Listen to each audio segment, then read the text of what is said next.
Sacrilege! Nissan dares to say that this vehicle here is better and sportier, at least in one aspect, than the Nissan GT-R. What do they mean by that? Can this actually be true? And how good in general is the Nissan Ariya Nismo, the sporty version of their compact or mid-size EV? Can it even challenge the Tesla Model Y all-wheel drive or even the performance model? We're going to find out here together. Thomas Autogefühl in 4K, full screen, full length. Let's go with the Nissan Ariya Nismo, and you can directly recognize it here in the front. Red contrast, big Nismo lettering, and the whole lower spoiler is larger. So they worked on the aerodynamics also here at the side, how the air is being channeled to the wheel arches. But aerodynamics here do not mean more efficiency. It rather means more downforce. So the car is gluing to the road. And we'll see if that works here when we later drive it. So very interesting, and also soon more about the efficiency you basically lose. Another thing is here wider tires. We have here the Michelin Pilot Sport EV, 20-inch wheels, special wheel design as well, supposed to resemble like the inside of a motor as well. Very interesting. Yeah, and these tires, when they are wider, they have more grip. At the same time, of course, it's less efficient. Then you have the red contrasts here, also in the lower part, to this stealth gray, by the way. And I also try to mix some stealth gray with my clothes today because it's a bluish gray, so to speak. And then this typical Ariya shape with a contrast black roof. The length at 4,66 m or 183 inches. Wheelbase, of course, not changed, but the overhang is a little bit longer because of these extra spoilers. Acceleration figure is 5 seconds to 1 km/h. 62 miles an hour. It's 5.7 seconds for the normal all-wheel drive version, because this one here also in this version, one electric motor in the rear, one electric motor in the front, and approximately equal power distribution. 5 seconds, it's nothing where you could shock someone today in the EV world. Even the normal Tesla Model Y all-wheel drive model is quicker in the acceleration then. But here, of course, they also go for driving dynamics and so on. And you can see these large spoilers here and here that create even more downforce. And the rear design, also really large lower graphic here in black. And well, I mean, this is here all the way closed. It's more a design thing, but definitely signalized like this racing heritage and so on. More red contrast. I already activated here the turning indicators or hazard lights. Slim integration here with a daytime running light in the rear as well. Another brake light, of course, here on the top. And even more interesting is here down below. You can already see it here, and I'm go to the front and activate now, because this is the rear fog lamp. And they have inspired that by Formula E. We'll see what I mean. Top speed, by the way, is 200 km/h, 125 miles an hour. And here we go. So this is then the rear fog lamp. This looks very spectacular, right? So maybe some will use that even when it's not allowed, right? As for the turning indicators here, very wide in the front, replace the daytime running light. So this is a very unique signature, definitely. The Ariya Nismo only uses the bigger battery that is available for this model here, means 87 kWh net. And later on in the review, we'll also drive this one and see about the efficiency and real-world range. The thing is that on the official WLTP driving cycle, this one has 100 kilometers or 60 miles less of official range, because wider tires and the aerodynamic changes, more downforce, less efficient. That's the thing. Just so I mean, it is something for performance definitely, but we'll see what concise range we can still get out of this one later on. About recharging, you have the charging flap here in the front right passenger side. These passenger side from like left-hand drive perspective. AC charging 22 kilowatt standard, that's cool. DC charging is only 130 kilowatt peak, but the charging curve isn't too bad. So you can score like 29 minutes from 10 to 80% state of charge. And should you wonder if there is a frunk or not, nah, there is none. And now you might ask yourself, so which sporty aspect is supposed to be better than with the Nissan GT-R? And Nissan says it's the lateral acceleration. So the thing like when you accelerate out of the corner. And I mean, you have all-wheel drive here as well, but then with the equal distribution, you have a lot of grip. You have, of course, a lot of weight that is also pushing the car on the ground. You have a lot of downforce as well. You have like an equal weight balance and so on. So a lot of things that can actually achieve that. But we're going to find out how we feel, how good the lateral acceleration is in the driving part. Now to the interior with the key fob is slim, light, but good quality. I really like it. Then the door closing sound. It's actually quite okay. Also in the rear, yeah, not the best, but definitely not the worst. And what's actually cool, look at that lower part here, how low it goes here, and that means also here with the Sorry. here with the rubber seal, so the inside of the door will then every time stay clean. Oh, the door doesn't open that wide actually, but here then nice covering on the top part, leather red, then microfiber here for the Nismo with the red contrast stitching. Just the lower part here is not covered, and that's the thing here when the sunglass covers, yeah, but we have that with the German premium manufacturers as well, so I'm always complaining about that actually. So E-Force entry badge here for the all-wheel drive version, Ariya badge, and yeah, but I wonder, it should be a Nismo badge, right? Yeah, but you have some Nismo elements here. Red contrast here at the air vents. You also have special instruments that have this red Nismo background, for example. Also then here red contrast stitching on the inside of the steering wheel, and also here the 12 o'clock marking. So it's actually very nice. Also the buttons on the steering wheel, you have a real scroll wheel and real buttons to change through the digital instruments and so on. And the seats are of course the highlights. The Nismo seats, a mix of leatherette and microfiber, and also here the different red color shines through from the background perforation. So it's really, really nicely done. They're also electric, so you get almost a full package here with the Nismo version. And the interesting thing is that the seats are pretty high already, which is probably because of that sandwich platform. And so this is the lowest position for me with 189 6'2". It is still no problem. As for the headroom, there's still enough left. Yeah, when I put down the sun visor here, the sun blind, then you can see I can see nothing anymore. So this is not possible for me. So this way, you know. But there you can see like the with the height of the seat and so on. So this is interesting, but still it's still comfortable. I'm more, as a tall person, have a problem with the left side here. So this is too short for my giant feet actually, because like in the top part this should be a little bit longer. Yeah, that's one thing. And also my right knee is prone to be really close and hitting the middle console there. So these are more the tall person problems here. Welcome to this cockpit. Looks really cool visually here with a lot of big microfiber here, and then the contrast stitching, the red Nismo strip goes all the way across. Then manual, still the volume control, it's really large, I like that. Interesting is that the climate unit here, it is inside this wooden style, and this feels nice, looks nice. And in here you don't have to press that hard. It also works just with a very slight press actually. That's good to control it while driving. Let's say it's maybe better than only in touchscreen, but there are better haptical solutions. Let's take it that way. The AC unit, by the way, itself is pretty loud, even at level 1. Some do like that, some not. I always prefer when it's a little bit more subtle. And then here you also have the drive mode control and the E-pedal, so where you can change between one pedal driving and not. And this has to be pressed firmer, and to find this one and correctly press that while driving is not that easy. Let's take it that way. The E-pedal, by the way, is it? Yes, you don't need the brake pedal in most times then, but is it in one pedal driving feeling in the sense of the car comes to a stop or not? No.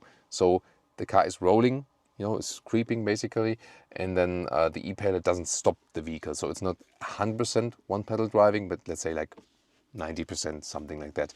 The screens here, by the way, are also nicely integrated, so I feel it's a good solution they found there.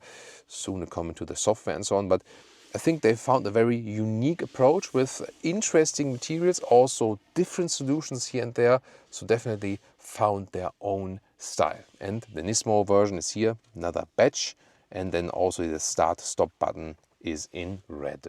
And Leah is showing us the storage compartments. First of all, what's interesting here, there is a normal glove box right here. And then there is a second central glove box, and this one is manual in the Nismo version. You maybe remember it's otherwise this electric cubby hole, which is kind of strange, but also unique. But here, for weight savings, only manual, and also this whole middle console that you see there cannot be moved backward or forward. There is the electric option in the normal Ariya, but here in the Nismo version, also weight savings, and also here about the roof. It has a nice cover from the inside, yes, but there's no glass roof available, once again also due to the weight savings and so on. Yeah, and then in the lower part then here, there's some charging, USB-A or USB-C charging, both is possible. And then you can put your smartphone right there. Yeah, it's maybe not the most practical solution. Yeah, but the other solution is only with the inductive charging. That's underneath here. So that would be the other alternative. But it overheats. Yeah, but it always overheats. At least the iPhones when they're just like a couple of minutes in there. Yeah. Oh, that's interesting. Yeah, maybe. That's like a. Oh, and a cute flower here. Oh, some flowers on there. But this like yeah, you can take it out to cleans. Probably like here as a cover here. Driver POV here, really nice to control here everything with a scroll wheel, for example. Then you can control the digital instruments, and they are good to read actually, but yeah, from the whole styling, of course, it looks a little bit outdated, honestly. And then you also have a specific Nismo styling here. You also have a head-up display and the central screen. Yeah, I mean the Nissan software itself. Whew, yeah, I would say the 90s have called. Can't present that in a today's car. Like with, it's also really slow. Luckily, most time you use only Apple CarPlay, Android Auto, and there the integration is fine. Yeah, that's probably the thing then you should use and forget about the rest of the infotainment. What about the rear? First of all here, the rear doors are also covered with nice leatherette here on the top, then the microfiber here with the red Nismo stitching, so nice solutions here. They're just not covered here at the inside of the doors, but there are more nice solutions to follow here. For example, the back part of the seats here is not just a plain black plastic, but it's, let's say, fabricized, so to speak. So that's a nice thing. Also felt in the lower part, then the microfiber also for the rear seats. The entry badge. Oh yeah, entry badge for like this sill badge for the rear, also cool. And here the Isofix on the outside, you have a nice zipper here to, you know, to access it or not. So that's also a nice solution. Here the cup holders, well, yeah, that maybe should be a little bit better that it doesn't fall down like that. Also not adaptive here, but at least to have something. And then two USB-C chargers, again then with this, you know, wooden atmosphere here, that's pretty cool. And you see here everything is free then also in the middle part, so nice to move around. And seating wise, it's very interesting. So we said that the front seats feel really high, but the rear bench feels even higher, so I'm with my knees already at the shoulder area of the front seats. That's very interesting, but there's still enough legroom left and also enough headroom, so there's plenty of space here and it's actually fairly comfortable.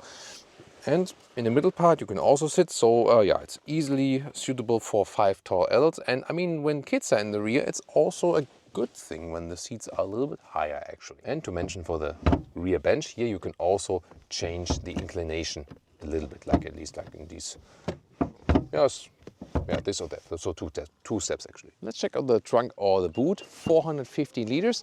That's the same than with the normal all-wheel drive version. Just if you have front-wheel drive, then you have a little bit more capacity here under the boot cover. Here it's like a little bit more than 1 meter or 40 inches in normal width, even between the wheel arches, and the normal length is also about 1 meter or 40 inches, so that's fine. And under the cover here we have about 40 centimeters or 16 inches, even more of course to the top. And here the cabin trolley also fits in vertically. Does it? Wait a minute.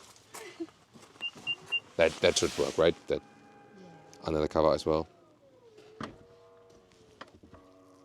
Yeah, it does. No problem for that. Then you have seen there's even more space underneath.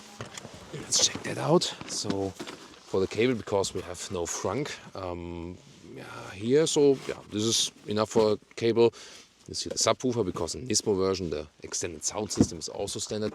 And here, yeah, maybe like for the tire kit and so on.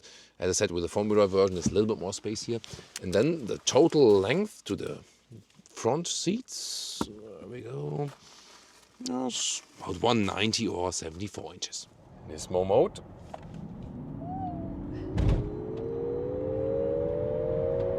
Whew.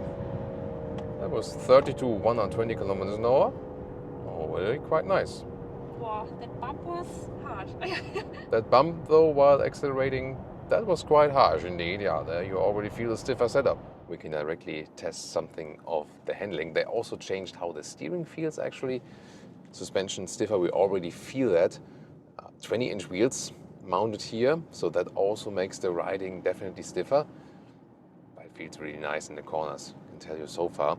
This additional downforce, of course, that's something you only feel when you drive at higher speeds. That's nothing you would feel now here at lower speeds. What you already feel here is the wider tires, and that these wider tires have more grip. So just glues to the road, actually. I found the steering setup, however, too soft, honestly, and I would have expected that in the Nismo mode especially, you have a little bit more resistance. You know, that would have been more a racing style.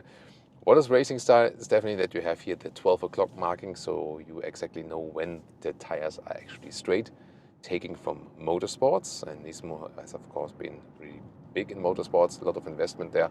Of course, nowadays you have to ask yourself if it's still worth it to invest in motorsports. If you think like more cars are being sold, if you're successful in motorsports, that's also a big discussion at a lot of manufacturers at this moment, and that's why some manufacturers have also cancelled their motorsport activities. Then again, others go back to motorsports. Yeah, it's always back and forth, definitely. And now some French motorway here, and let's just like this intermediate acceleration. So let's just do some 70 to 90. And that's already, yeah, I mean, that goes really quick. That's pretty cool. Then from 0, it's like this 5 seconds, 0 to 100 kilometers an hour. Yeah, again, we told you that before. A standard all-wheel drive Tesla Model Y is already quicker in that acceleration. So with 5 seconds nowadays in the EV segment, you cannot shock anyone, you know, but it's still good in the performance, and almost a little bit less than a second quicker than the normal all-wheel drive version here. So they really got some more power out of these motors, and you definitely do feel that. Here when the road is even, then it's actually fine as for suspension. So it's just when there are some potholes and so on. So this stiffer setup with the 20-inch wheels and the sport tires, it's really nice when everything's even and flat and so on. Very silent. Yeah. And I very like silent. that, Yeah. Leah is always checking if the cars are soundproof, and we have dual lamination of the windows. Also the front windshield is especially insulated, and you do feel it's really silent. So, I mean, it's quite rough tarmac here at this moment, what we have, and still very silent, and also from the wind noise, also the cars passing us and so on. So really nice and silent atmosphere that will be good for longer journeys and so on. Yeah, and talking about longer journeys, when we finish our extensive driving part here today, then we'll also keep you updated with the consumption and the concise range, because also told you that before, you will have less range here in the Nismo version, because more downforce means you also lose efficiency. That's definitely clear. And yeah, 100 kilometers or 600 miles of WLTP official driving cycle loss in the range, that's much. It's definitely much. Yeah, so it's nothing that you would say, hey, I want that for the best range efficiency. The Nismo is a compromise because you get more sportiness on the cost of efficiency, but it also shows you these goal conflicts the engineers have, and it's no wonder that it's the way it is. But then again, with this more downforce, of course, you have much more control at higher speeds for this vehicle here. And yeah, so far on the motorway, does it well. Seats are also comfortable enough. We're both sitting really high in the car. You maybe even see that on camera. Let's do some lane change here. Yeah, suspension, the car is not leaning at all, so it's behaving very well.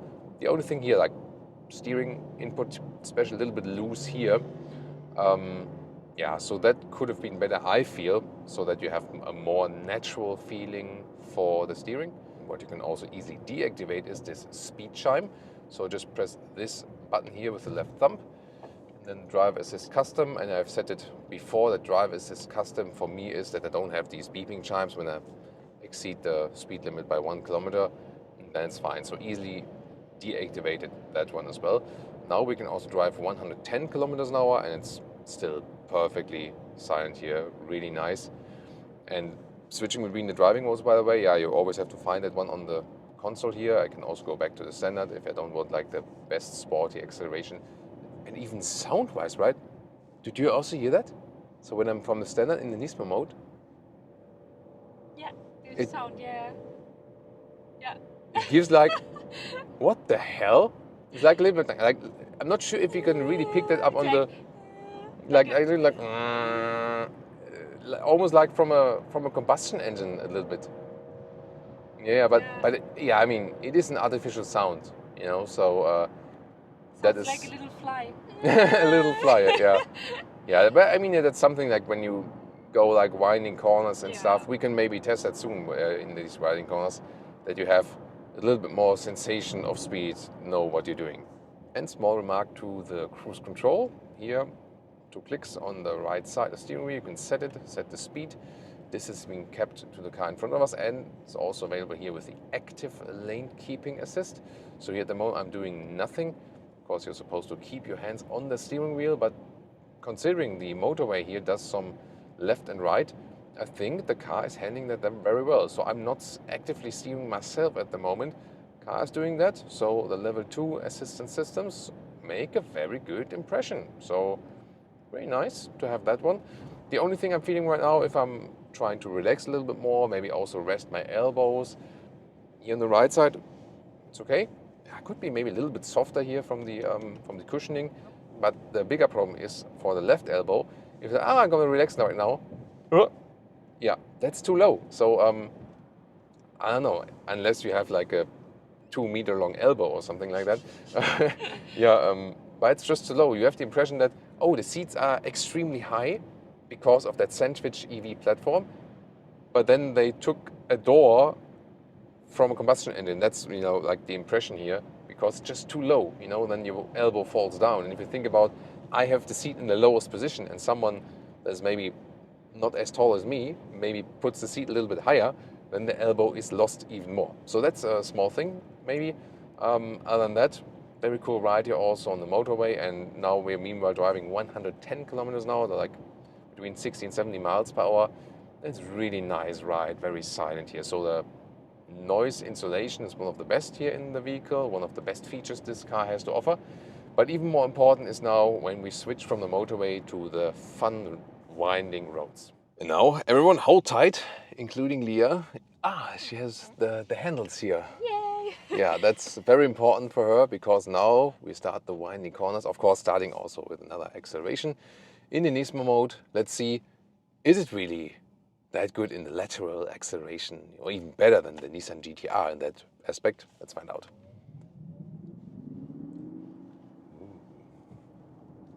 Oh, that's nice. Ooh, that's really pretty cool in the lateral acceleration. So now the sound is cool. Yeah, now the sound is helping us a little bit actually, and you can really get out of the corners very nicely. That's pretty cool. Yeah, as I said, the steering could be giving us a little bit more feedback, but it's still nice to control. That's actually fine, and the car is following the road in a very nice way. Of course, when you're getting in very tight corners, you cannot deny the weight of an electric vehicle. That's always the case. It's still over 2 tons, you know, and that's not good like for Agile sports cars or something like that. But really good in directing the car into the corner. And yeah, especially this getting out of the corner is indeed excellent. You have the overdrive distribution, which is pretty much even, you know, between front and rear. They say in certain situations you can also send more torque to the rear, but yeah, that always depends on the situations. Most situations will be more even out, but that also pulls the car out of the corner pretty much. Yeah, so the driving agility is pretty cool. The microfiber material also doesn't let us slide too much on the seat, so it's also a good choice here for the sporty vehicle. At the same time, at these speeds, it's also silent. Yeah, here, situations like these, then you feel you're not driving like a lightweight, small sports car, but a heavy EV. You're still feeling that, definitely, you know. So, yeah, when they say that with the GTR, with the lateral acceleration, yeah, that's the one thing I can feel. I can understand that. But of course, it's not a real replacement for a GTR or something. And then the bump here, yeah, you do feel that. The silver suspension setup, good for sporty driving, not so good for comfort. And indeed, it is like with many performance EVs, so also like, let's say, like a Porsche Macan EV or whatever, a Tesla Model Y, all-wheel drive or performance, great in acceleration. Then the lateral acceleration is also cool, good grip here, also great grip from these tires here. So these wider tires help you pretty much, and accelerating out is a lot of fun. Yeah, but you cannot really deny the weight that is pushing you in the corners. And just looking at the face color of Leah, how are you feeling? Not so well. Yeah, and that's the thing. Weight is, yeah. So heavier. You feel that. And that's the thing, you know. So when we're driving in lighter sports cars, Leah is screaming out of fun, and here she's more like, okay, I'll endure this just for all the viewers as well, and and that's it. So as a driver, it's fun, yeah, but as a passenger, of course, that weight thing, does get on your nerves after a while. And that's just a natural thing when so much weight is being moved. But I gotta say, you have to compare it to other EVs. And when you compare it to other performance EVs, yes, there might be some lacking in acceleration numbers or something like that. But here now at 80 kilometers an hour, also some of the aerodynamic effects taking effect, like at some point. I mean, we're more, of course, when we're driving even faster. But indeed, I have to say, it really glues to the road, so that is really, really well done. So definitely feel that it could max out the sportiness of this EV here. Even more best greetings from Leah at this point, and about the consumption or economy. So we scored today here almost 300 kilometers we've been driving, and result is 20 kilowatt hours on 100 kilometers, a mix of motorway and also mountain roads up and down. Same way this way, same way back again, so we have like an even topography. So this 20 kilowatt hours on 100 kilometers is about 3 miles per kilowatt hour, and with this 87 kilowatt hour net battery, this would result into 440 kilometers or 265 miles of real world range. Realistic result, and actually better than expected in a way of, I would have expected that the less efficient Nismo version is also less efficient really in real life, and also lower range and so on. Not sure what's beeping there. Parking sensor or something probably. Yeah, parking sensor. But the thing is that these range losses are obviously not as big as the papers, as the WLTP figure says. But in general, the Nissan Ariya is not as efficient as some competitors. So it's not the most efficient vehicle here in that segment. That's still the case. Pricing, if you just look at the Nismo features, you pay about 3,500 euros extra in comparison to the normal all-wheel drive model. Then again, you do lose some features, like there's no glass roof, there's no slidable middle console, there's no electric opening of that middle storage bin and so on. Some say that's not a negative, some say that's a negative. That's point of perspective. And overall then 64,000 euros would, for example, be a German price. Yeah, and then of course you start thinking that for a lot of the competitors you do pay actually less. So you really have to like this Nismo approach, also like this, this heritage of the whole racing thing. It drives very well, definitely. Always, of course, the thing is with the electric vehicles, they are really heavy, and at some point they do push you in the corners, but they really brought out as much racing factor as they could here from this platform here, from this compact or mid-size EV. So it's really, really nice to drive. Also has some good space, usable space on the interior.